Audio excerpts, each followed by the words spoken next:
జై Hind friends, welcome to సమరశంకం. మీతో మాట్లాడుతున్నది సునీల్ కుమార్ తాడేపల్లి. నేను ఇప్పుడు ఈ వీడియోలో పవన్ కళ్యాణ్ గారు ఒక పదునైన వ్యూహంతో వెళ్తున్నారు. ఆ వ్యూహం గురించి చెప్పబోతున్నాను. నా కంటెంట్ కానీ మీకు నచ్చితే please like, share and subscribe. ఇంకా వీడియోలోకి వెళ్ళిపోతే, పవన్ కళ్యాణ్ గారు జగన్మోహన్ రెడ్డి గారికి చాలా స్ట్రాంగ్ హోల్డ్ ఉంది ఎస్టీ కమ్యూనిటీల్లో, పర్టికులర్గా ఏజెన్సీ ఏరియాల్లో. మీరు అబ్జర్వ్ చేయండి, 11 గెలిచిన సీట్లు ఉన్నాయి కదా జగన్మోహన్ రెడ్డి గారు. అందులో 2 సీట్లు అరకు పాడారు. ఈ 2 అయితే ఆయనే గెలిచారు. అంతకుముందు కూడా ఎప్పటి నుంచో కూడా అరకు పాడారు అనేవి అంతకుముందు కాంగ్రెస్ కానీ తర్వాత వైఎస్ఆర్సీపీ గవర్నమెంట్ కంచుకోట్లో ఉన్నాయి.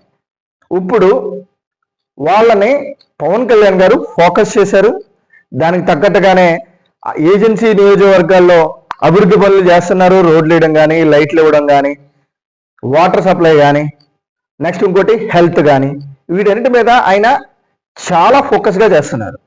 దీనివల్ల ఆయనకి ఆ కమ్యూనిటీల్లో ప్రజెంట్ పాజిటివిటీ అనేది పెరుగుతుంది.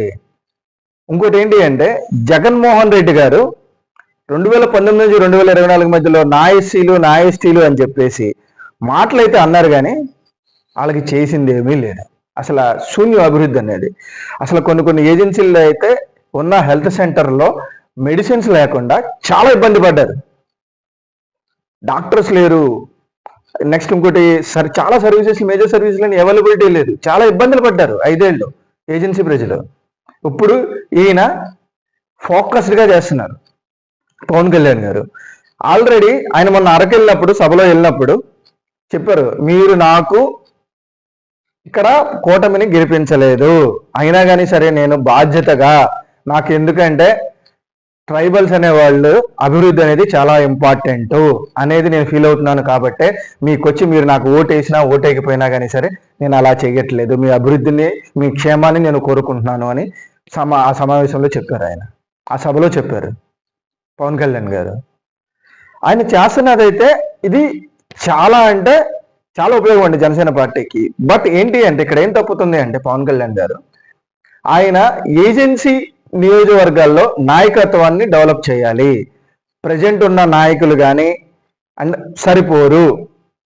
ఏది జనసేనలో ఉన్నటువంటి ప్రజెంట్ నాయకులు చాలా ఫోకస్డ్గా వెళ్ళాలి. అక్కడ pin to pin, booth to booth concentration చేయాలి. ఈయనకి ఎలా పాజిటివిటీ వస్తుంది ఏంటి అనేది. ఎందుకంటున్నానంటే, ఏజెన్సీకి సభకు వచ్చే 2 రోజుల ముందు హడావిడి ఉంటుంది, ఆయన వచ్చిన రోజు హడావిడి ఉంటుంది, 2 రోజులు హడావిడి ఉంటుంది.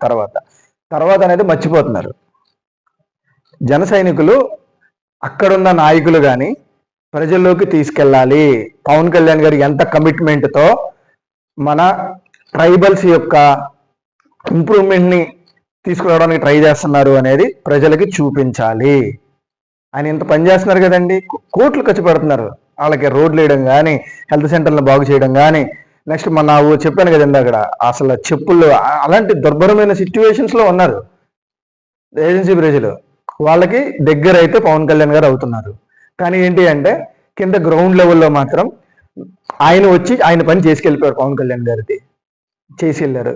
కింద ఆయన చేస్తున్న మంచిని కిందున్న జనసేన నాయకులు కానీ, కింది స్థాయి కార్యకర్తలు కానీ జనాల్లోకి తీసుకెళ్ళాలి. ఇది తక్షణమే మీరు చేయాల్సిన పని. అప్పుడే పవన్ కళ్యాణ్ గారు చేసే ఈ పనికి ప్రతిఫలం అనేది తగ్గుతుంది. ఇంకోటి, నెక్స్ట్ ఎలక్షన్స్కి ఏజెన్సీ అనేది కంచుకోట్లుగా జనసేన పార్టీకి మారబోతున్నాయి. కంటెంట్ కానీ మీకు నచ్చితే please like, share and subscribe.